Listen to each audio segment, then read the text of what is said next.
साथियों नमस्कार।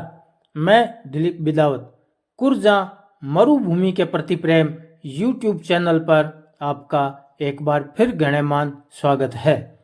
आज की इस कड़ी में आपको परिचित करा रहे हैं खजुराहो के प्रमुख मंदिरों में से एक कंदरिया महादेव मंदिर से। खजुराहो मंदिर समूहों में कंदरिया महादेव मंदिर सबसे ऊंचा, बड़ा तथा कला की दृष्टि से सबसे उत्कृष्ट है। खजुराहो के अन्य मंदिरों की भांति शिव को समर्पित 9वीं सदी के अंत तथा 10वीं शताब्दी के प्रारंभिक काल में बना यह मंदिर नागर शैली का प्रतिनिधित्व करता है। नागर शैली एक पारंपरिक भारतीय वास्तु शैली है और इसका उपयोग मंदिरों, धार्मिक स्थलों की संरचनाओं के निर्माण में किया जाता है। नागर का अर्थ नगर या शहर से है। यह शैली मध्य एवं उत्तर भारत में प्रचलित है। नागर शैली की विशेषता है ऊंची और पतली शिखर, कई स्तरों में शिखर, नक्काशीदार दीवारों और स्तंभों, गर्भगृह में मुख्य देवता की मूर्ति, प्रवेश द्वार पर नक्काशी और मूर्तियाँ। इस मंदिर की लंबाई 102 फीट, चौड़ाई 66 फीट तथा शिखर की ऊंचाई 109 फीट है। मंदिर के निर्माण तथा नामकरण को लेकर अलग अलग मत है। एक मत के अनुसार इस मंदिर का निर्माण 999 ईस्वी में राजा धंगदेव चंदेल ने करवाया था। ऐसा भी माना जाता है कि इस मंदिर का निर्माण सन 1025 से 1050 के बीच चंदेल शासक विद्याधर ने महमूद गजनवी को दूसरी बार परास्त करने के बाद बनवाया था। वे शिव भक्त थे तथा महमूद गजनवी को परास्त करने के पीछे शिव भगवान की कृपा मानते थे, इसलिए उन्होंने यह मंदिर बनवाया था। भगवान शिव का एक नाम कदरपी है। कहा जाता है कि इसी से अपभ्रंशित होकर कंदरिया महादेव में परिवर्तित हो गया।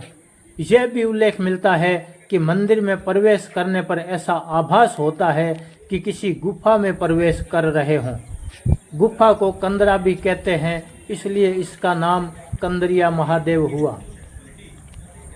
कंदरिया महादेव मंदिर में 2.5 से 3 फीट तक की ऊंचाई वाली 900 मूर्तियां बाहरी व अंदर की दीवारों, द्वारों, स्तंभों आलों में शिल्पकारों द्वारा गढ़ी गई है। छोटी अनगिनत मूर्तियां भी बेहद आकर्षक है। मंदिर में अब पूजा अर्चना नहीं होती। यह पुरातत्व विभाग के अधीन है तथा पर्यटन स्थल के रूप में दर्शनार्थ देश विदेश से पर्यटक आते हैं। मंदिर के मुख्य आकर्षण का केंद्र है पत्थरों को छेनी हथौड़ी से काटकर बनाई गई सुंदर मुंह बोलती आकृतियां। इस मंदिर के निर्माण के इतिहास के साथ साथ विद्वानों के एक और दृष्टिकोण की तरफ आपका ध्यान आकर्षित कराना चाहेंगे। मंदिरों के निर्माण में धनराशि राजकोष से अवश्य खर्च हुई है तथा इसके पीछे भी शासकों का अपनी सत्ता को स्थायित्व एवं मजबूती प्रदान करना मुख्य मकसद रहा। इतिहास में मतांतरण के बाद भी धनराशि खर्च करने वालों के नाम का उल्लेख उन्हें आज भी यश और सम्मान प्रदान करता है, लेकिन उन महान कलाकारों का नाम कहीं भी अंकित नहीं है जिन्होंने पत्थरों को जीवंतता प्रदान की। आज जिन मंदिरों की शैलियों, कलाकृतियों को देखकर हम दंग रह जाते हैं, इसके रचयिता तो वो महान कलाकार हैं जिन्होंने वास्तुशास्त्र को जमीन पर उतारा, शैलियों और तकनीकों का विकास किया, अमूल्य धरोहरों का निर्माण किया जो आज विश्व विख्यात हो गई। मंदिर में शिल्पित मूर्तियां एकल नहीं हैं।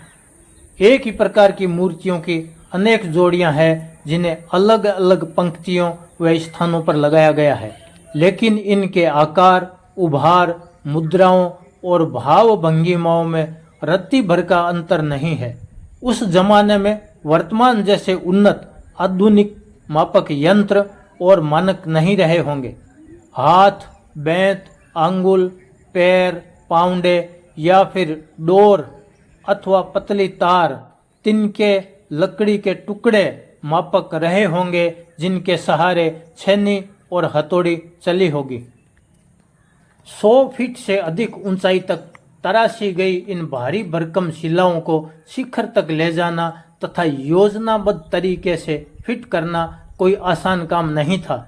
उस जमाने में लिफ्ट, क्रेन जैसे उपकरण भी नहीं थे। मानव श्रम तथा देशी तकनीक अपनाकर इन गगनचुंबी शिखरों का निर्माण किया। उस समय में उन्होंने रैंप, स्लोप बनाकर या लकड़ी के स्तंभों के सहारे अथवा पुल्ली व रस्सी के सहारे शिलाओं को शिखर तक पहुंचाया होगा।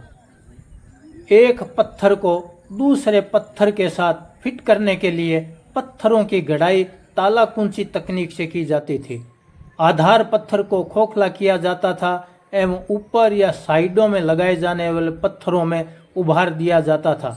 खोखले पत्थरों में उभार वाले भाग को फिट किया जाता था। मंदिर में लगे बालुई पत्थरों एवं उकेरी गई कलाकृतियों की चमक आज भी विद्यमान है। दूर से देखने पर लगता है मानो चंदन की लकड़ी पर चित्रकारी की गई हो। कहा जाता है कि पत्थरों व मूर्तियों की चमड़े से सांगोपांग घिसाई की गई थी, जिस कारण इन पत्थरों की सुनहरी चमक सदियों से बरकरार है। पारंपरिक कही जाने वाली इन निर्माण शैलियों, तकनीकों का विकास उन महान कलाकारों, तकनीशियनों, कारीगरों एवं मजदूरों की मेहनत, बौद्धिक श्रम एवं वैचारिक परिपक्वता की देन है। भले ही कुछ कामुक आकृतियों को लेकर चर्चा एवं वाद विवाद होता रहा है, लेकिन इनका ठीक से अध्ययन किया जाए तो यह कलाकृतियाँ उस काल के जीवन दर्शन की अभिव्यक्ति है। यह जानकारी आपको कैसी लगी कमेंट में ज़रूर बताएं। वीडियो को अंत तक देखें। जानकारी अच्छी लगे तो वीडियो को लाइक करें, शेयर करें तथा सब्सक्राइब कर सहयोग प्रदान करें। अगली कड़ी में फिर मिलेंगे, तब तक के लिए धन्यवाद।